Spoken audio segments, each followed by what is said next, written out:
बाबूजी, क्या कहा कृष्ण प्रसाद ने? अरे कहेगा क्या, वो खुद दीपक को छुड़ाएगा। आखिर वो भी तो किसी का बेटा है, वो भी तो समझता होगा कि बेटे पे हुए अन्याय बाप को किस तरह रुलाते हैं। उन्होंने कहा क्या बाबूजी? कहा ना वो छुड़ा देगा। बाबूजी, मेरे चेहरे पे घूंघट नहीं है, मैं आपकी आंखों में अपमान के आंसू देख रही हूँ। कोई ऐसी कड़वी बात अब सुनकर आए हैं जिसे कहते हुए आपकी जबान आपका साथ नहीं दे पा रही है। मुझे बताइए बाबूजी, पति के गम से ज्यादा गमगीन कोई बात नहीं हो सकती जिसे एक पत्नी सुन ना सके। मेरी बात तो सुनो बहू। मैं आपकी बात समझ रही हूँ बाबूजी, मगर ये नहीं समझ पाई कि कृष्ण प्रसाद मेरे पति को छोड़ना नहीं चाहते या आप उसे छुड़ाना नहीं चाहते। हाँ, मैं छुड़ाना नहीं चाहता। कोई बाप अपने बेटे की ऐसी रिहाई नहीं चाहेगा जिसके लिए उसे अपनी बहू के सम्मान को बेचना पड़े।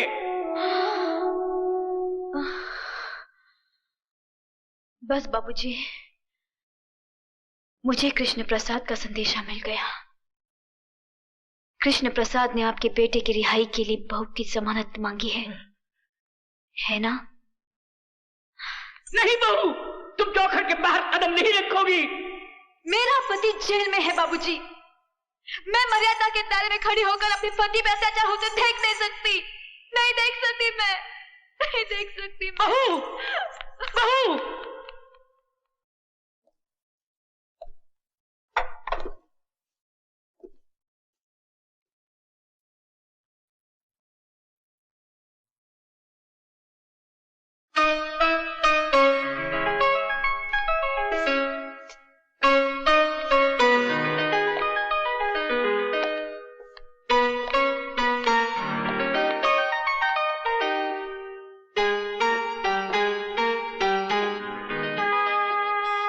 मैं आ गई हूं केपी साहब,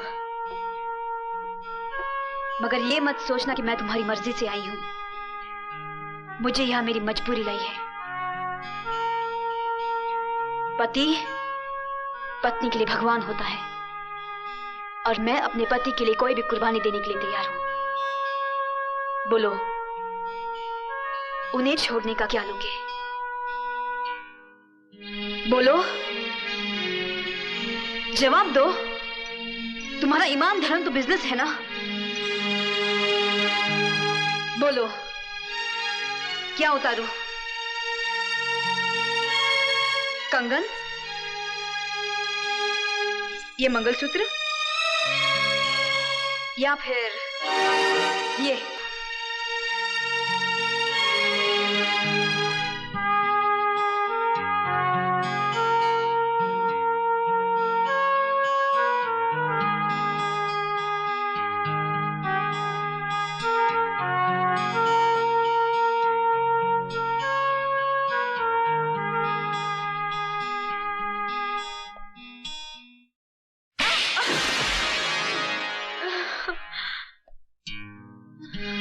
तुम क्या समझती हो मुझे तुम्हारे जिस्म की जरूरत है? तुम्हारे शरीर की भूख है मुझे?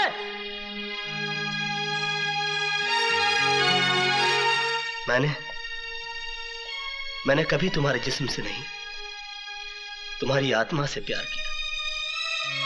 लेकिन तुमने मेरी कद्र नहीं की, मेरा इंतजार नहीं किया। मुझे किसी गुजरे हुए वक्त की तरह भुलाकर किसी और का हाथ थाम लिया।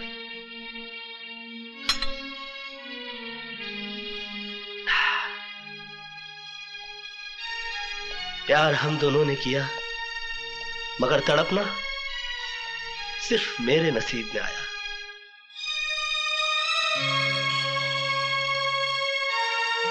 मेरा तुम्हारा नाता तो उसी दिन टूट गया जिस दिन तुम्हारी शादी हुई। मैं उस दिन तुम्हारे घर अपनी मोहब्बत का इजहार करने नहीं गया था, अपने दर्द, अपनी तड़प का हिसाब मांगने के लिए नहीं गया था।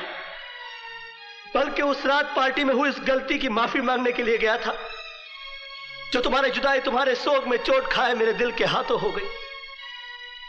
लेकिन तुमने मेरे जज्बात को नहीं समझा, मुझे कोई गिरा हुआ या घटिया आदमी समझकर धिक्कार दिया। मैंने तुम्हारे साथ जो भी किया वो बदला लेने के लिए नहीं किया, बल्कि तुम्हें इस बात का एहसास दिलाने के लिए किया कि तुम जो सोच रहे हो वैसा नहीं है। मेरे मन में कोई खोट, कोई पाप नहीं है।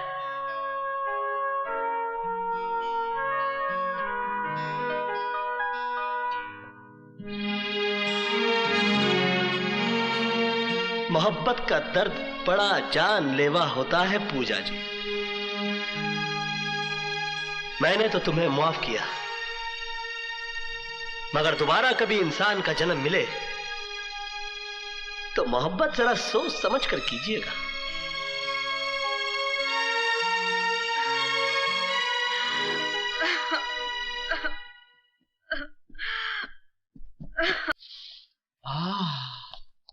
प्योर घी, प्योर फ्लावर्स, प्योर मैन। दीपक बाबू, जेल की रिहाई बहुत बहुत मुबारक हो। मुंह मीठा कीजिए। मुझे मालूम था कि आप ज्यादा दिन जेल में रहने वाले नहीं हैं, क्योंकि जिसकी धर्म पत्नी इतनी खूबसूरत हो, जवान हो, उसके लिए क्या जेल, क्या पुलिस, क्या कानून। क्या मतलब? मेरा मतलब है कि आपकी धर्म पत्नी पूजा देवी ने अपना सब कुछ अर्पण सर्पण करके आखिर आपको जेल से रिहा करवा लिया।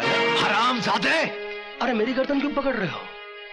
पकड़नी है तो केपी साहब की पकड़ो, जिनके बेडरूम के अंदर आज तक आपकी धर्म पत्नी पूजा देवी की तस्वीर है और वो हर रोज उसकी पूजा करते हैं, आरती उतारते हैं। जाओ बालक जाओ। रामा रामा।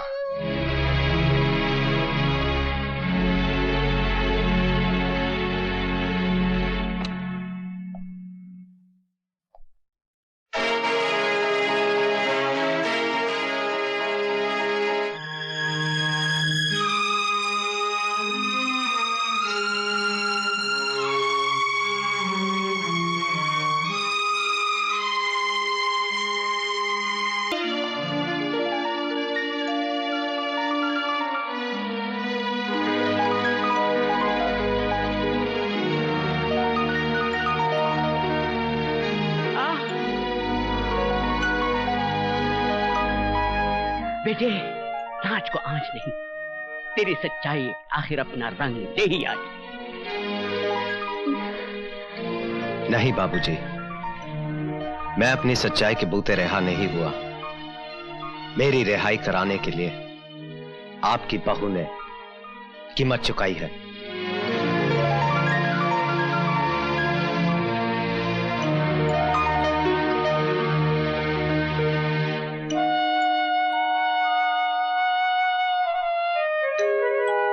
तेरी आंखों में आंसू मेरी रिहाई के हैं या केपी से ना मिल पाने के दुख के? दुख के ही होंगे, क्योंकि तू कृष्ण प्रसाद से प्यार करती है। नहीं दीपक, ऐसा कुछ भी नहीं है, ये सब झूठ है। पहले मैं भी इस बात को झूठ समझता था, लेकिन जब उसके कमरे में मैंने तेरी तस्वीर देखी तो मैं समझ गया कि आखिर इतनी आसानी से मैं कैसे जेल से छूटा।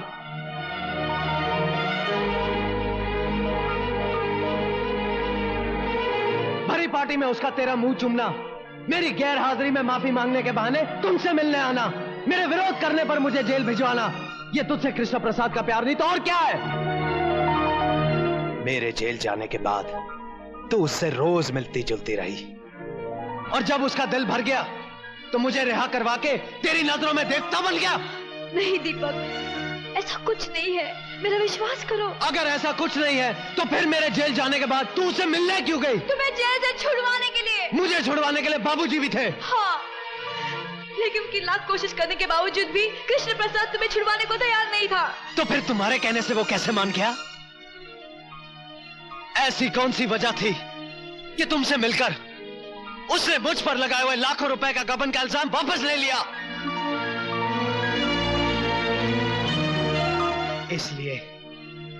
क्योंकि तुम एक दूसरे से प्यार करते हो। कृष्णा प्रसाद मेरा कुछ भी बिगाड़ नहीं सकता था, लेकिन तुमने तो कुछ बाकी ही नहीं रखा। अगर तुम अपने पति से ज्यादा प्रेमी को ज्यादा अजीज मानती हो तो मैं तुम्हें आजाद करता हूं। जाओ, कृष्णा प्रसाद से शादी कर लो। दीपक, तुम जानते हो कि तुम क्या कह रहे हो? अच्छी तरह जानता हूं। तुम कुछ नहीं जानते। जिस बात को तुमने सर उठाकर कह दिया, वो बात मैं ख्वाब में भी नहीं सोच सकती। दीपक, मैं तुम्हारी पत्नी हूं, मेरा विश्वास करो। तुम जैसा सोच रहे हो ऐसा कुछ भी नहीं है। मेरा विश्वास करो दीपक, मेरा विश्वास करो।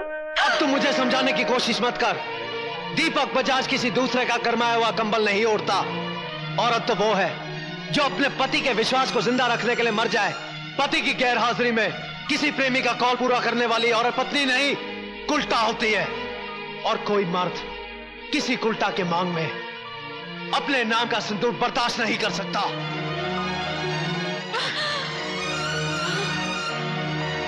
दीपक, तुम बचाओगे। इससे पहले कि मैं अपने आप में से बाहर हो जाऊं, दूर हो जा, दूर हो जा मेरी नजरों से। Get out.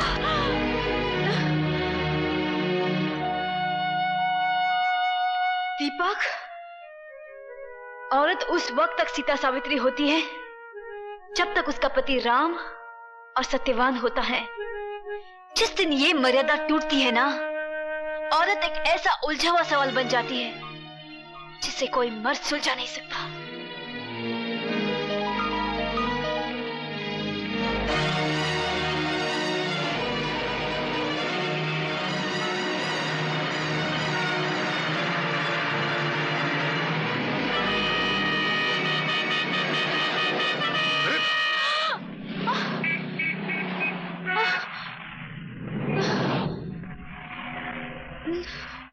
पूजा, मुझे तुम्हारी गुजरी हुई जिंदगी के बारे में पूछने का हक तो नहीं है, लेकिन इतना मैं जरूर जानना चाहता हूं कि वो क्या वजह थी जो तुमने कृष्णा को भुला दिया।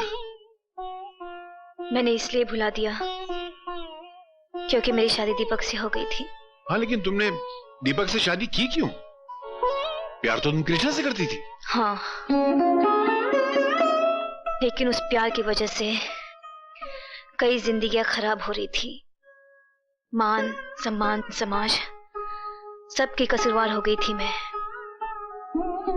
कृष्णा के इंतजार में मैं इतना जली कि अगर पत्थर भी मेरी जगह होता वो भी राख बन जाता। लेकिन मैं राख नहीं हुई क्योंकि मुझे उम्मीद थी कि वो एक दिन आएगा। 5 साल हो गए, ना वो आया ना उसकी कोई खबर। फिर मेरे माँ बाप मेरी शादी को लेकर परेशान हो गए। एक दिन कृष्णा का खत आ गया जिसमें लिखा था, मुझे भुला दो। तब मेरे इंतजार करने का बहाना भी खत्म हो गया। फिर लड़की तो होती ही है त्याग का जहर पीने के लिए। मुझे खुशी खुशी अपने माँ बाप के फैसले का जहर पीना पड़ा। तो क्या तुम्हें कृष्णा का दूसरा खत नहीं मिला? कौन सा दूसरा खत? कृष्णा ने मुझे कितने खत लिखे ये मैं नहीं जानती, लेकिन 5 साल में मुझे सिर्फ एक ही खत मिला। वो भी मेरे डैडी ने मुझे दिया था।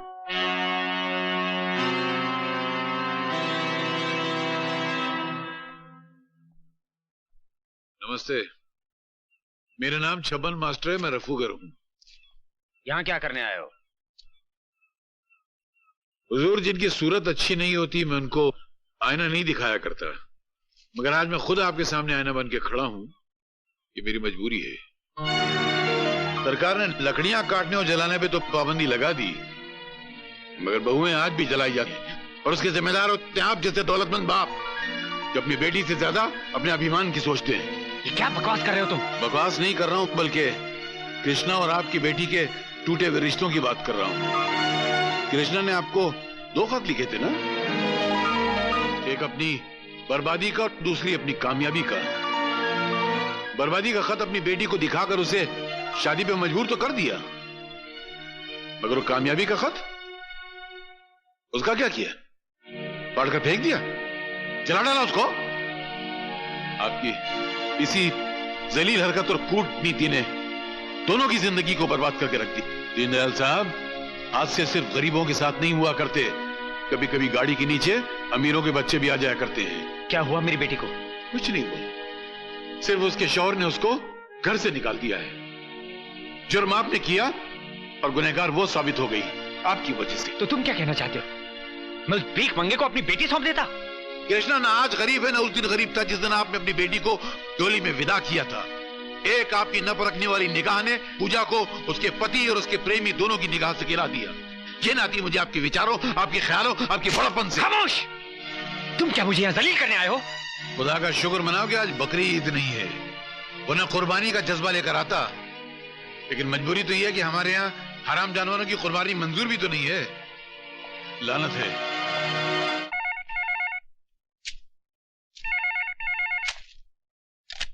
धर्मदास, मेरी बेटी कहाँ है?